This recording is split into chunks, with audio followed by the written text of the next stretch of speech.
Halo, assalamualaikum warahmatullahi wabarakatuh. Bertemu lagi di channel Asrorudin, teman-teman ya. Makasih banyak yang udah subscribe dan juga yang like ya. Sampai saat ini mudah-mudahan selalu diberi kesehatan dan diberikan rezeki yang melimpah oleh Allah Subhanahu wa taala. Amin. Kali ini saya akan membahas ya, yaitu tentang keamanan aplikasi Akulaku, teman-teman ya. Di sini banyak sekali yang dirugikan oleh orang-orang yang tidak bertanggung jawab ataupun penipuan terhadap aplikasi Akulaku. Dan saya di sini akan menjelaskan apa sih solusinya ketika akun kita sudah dipakai orang dan banyak tagihan di mana kita bingung harus bayar atau tidak. Oke, mungkin di sini di Facebook ya ada beberapa pengalaman teman-teman pengguna Akulaku juga yang banyak tagihan ya. Namun mereka tidak merasa menggunakannya, tapi sama Akulaku suruh bayar ya. Oke, langsung aja teman-teman ya. Nah, saya bacakan terlebih dahulu. Mohon disimak teman-teman ya, karena ini sangat penting apalagi kalian pengguna Akulaku.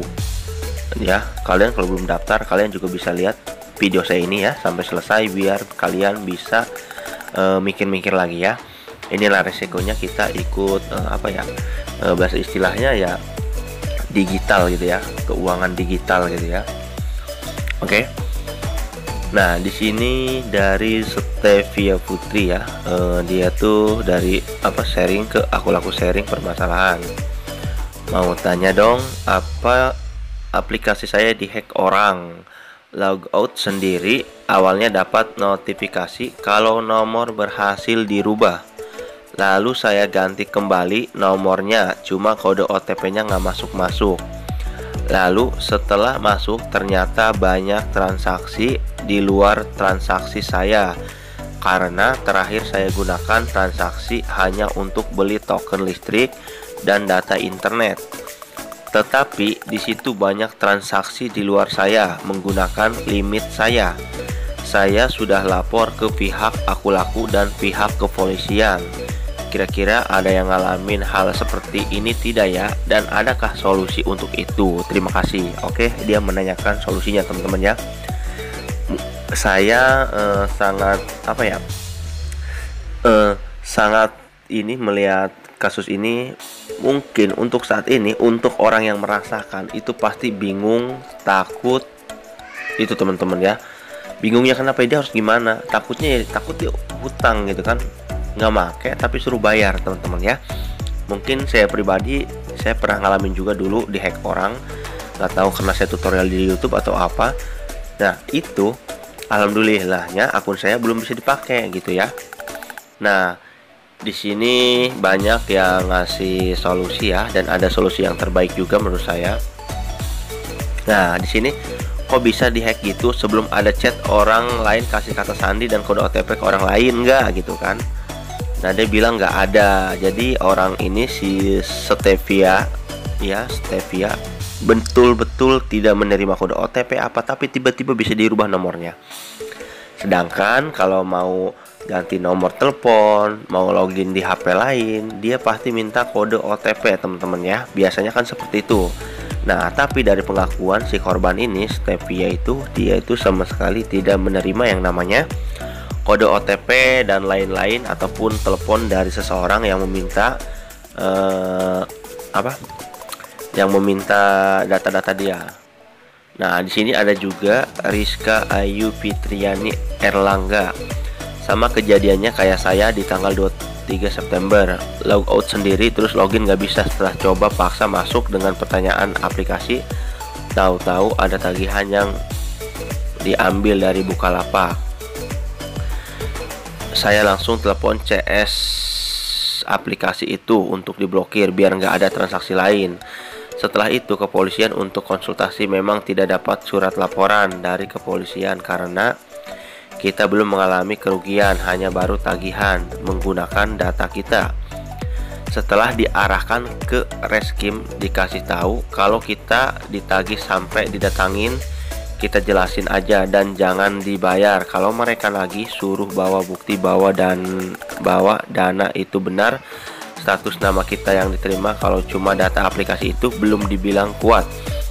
Sebelum itu minta foto bareng setelah itu minta foto bareng Polda untuk bukti kalau kita udah lapor, karena kita belum bisa dikasih surat pelaporannya mengenai kasus media seperti ini. Dan satu lagi, pesan Polda, bila ada telepon dari CS atau DC yang ke rumah, direkam aja ya, karena aku laku diawasi OJK, mereka punya aturan. Nah ini teman-teman ya, ini saya sangat senang sekali ya ada solusi dari Rizka ini bisa kalian gunakan untuk banyak orang ya.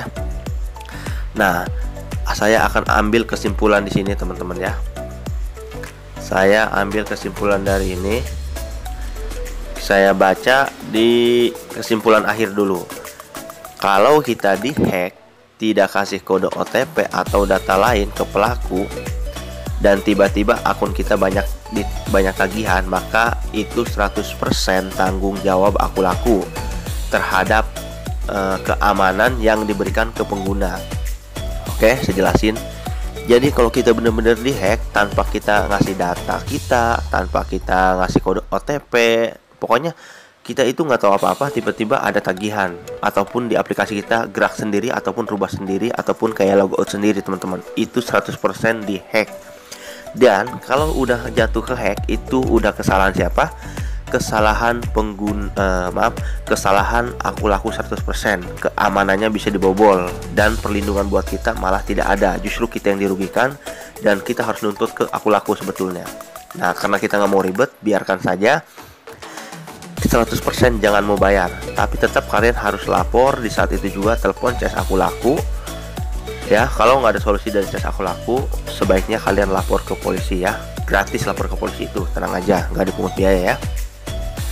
Nah, di sini solusi lapor polisi, telepon CS aku laku. Nah, aku laku tidak berhak meminta bayaran tagihan tersebut terkecuali kita dihacknya seperti ini teman-teman ya. Akun kita dihack karena keteledoran kita sendiri. Contohnya kode OTP kita berikan kepada orang lain, kasih data-data ke orang lain. Nah, itu kemungkinan setengahnya itu kesalahan kita, dimana kita harus bayar. Tapi tetap kita itu korban ya teman-teman ya, nggak usah takut. Nah, saya menyimak Rahayu yang di sini, Rizka Ayu. Ini sangat luar biasa ya, apalagi kita udah didukung sama hukum teman-teman ya. Aku laku itu diawasi OJK aturannya, namun banyak sekali pekerja-pekerjanya itu yang menyeleweng teman-teman ya.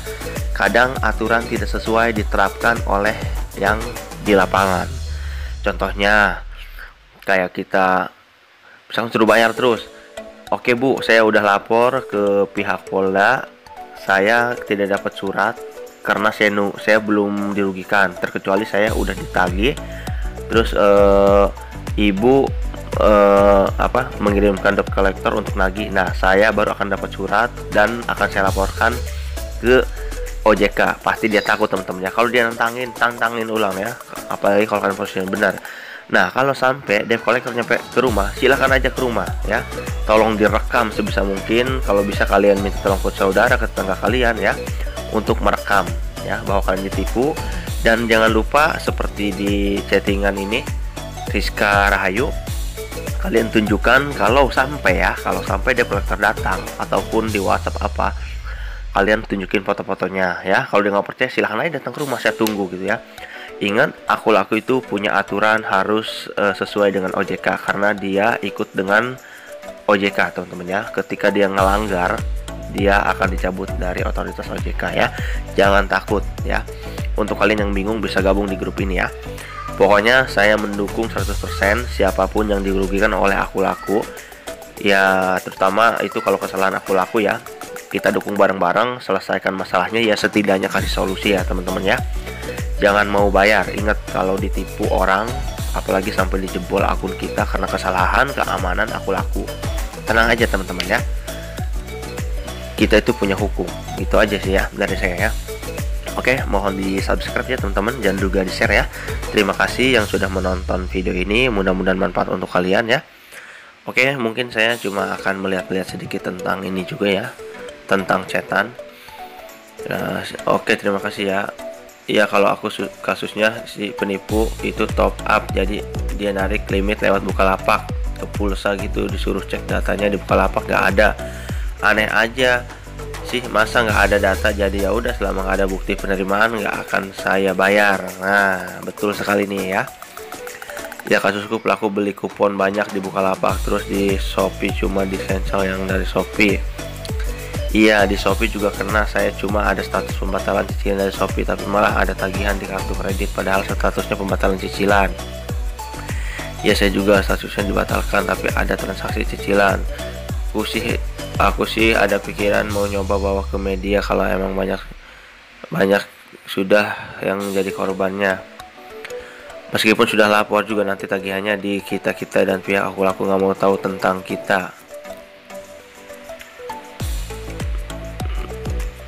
Bikin akun baru, saya juga baru ketipu atas nama aku laku limit.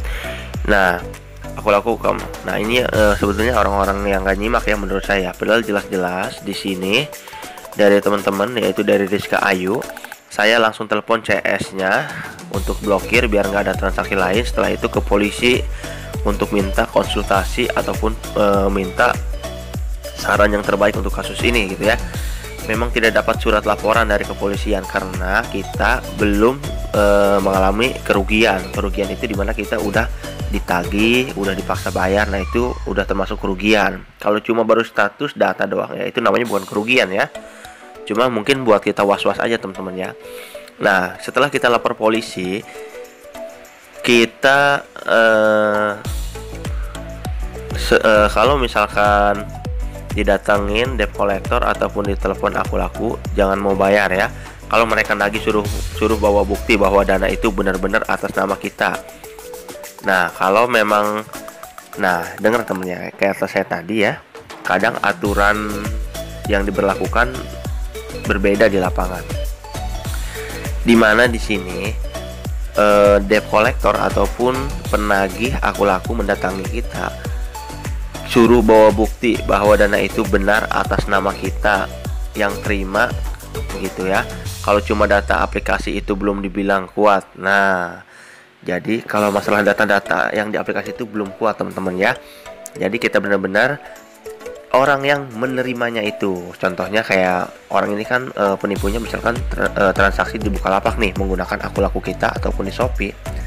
Nah aku lakunya data siapa, nomor rekeningnya nomor rekening siapa, kan bisa dilacak. Betul nggak teman-teman? Bisa dilacak itu. Pokoknya nggak usah takut ya. Ditarik misalkan dia di Bukalapak nih. Nah dari Bukalapak ditarik ke nomor rekening. Misalkan Bukalapak ada datanya nih. Kalau alasan aku laku, ya kan ada nomor rekening untuk narik duit. Nomor rekening kan ada namanya. Udah incar aja nama itu di bank kan. Nah kalau masalah itu bukan urusan kita, urusan si aku laku dan polisi teman-teman ya. Yang penting kita udah lapor gitu ya. Udah sih gitu aja ya. Kalau datangin DC, kita tanyakan juga surat setelah itu minta foto bareng ke Polda untuk bukti kalau kita sudah lapor karena mengenai kasus media seperti ini. Dan satu lagi pesanan Polda, bila ada telepon dari jasa aku langsung lihat di rumah, rekam aja. Nah rekam aja ya teman-teman ya. Kalau dia kasar atau apa ya rekam aja, bisa dilaporin ke OJK ya. Oke gitu aja teman-teman ya. Oke mungkin cukup sekian dari saya. Wassalamualaikum warahmatullahi wabarakatuh ya. Terima kasih banyak.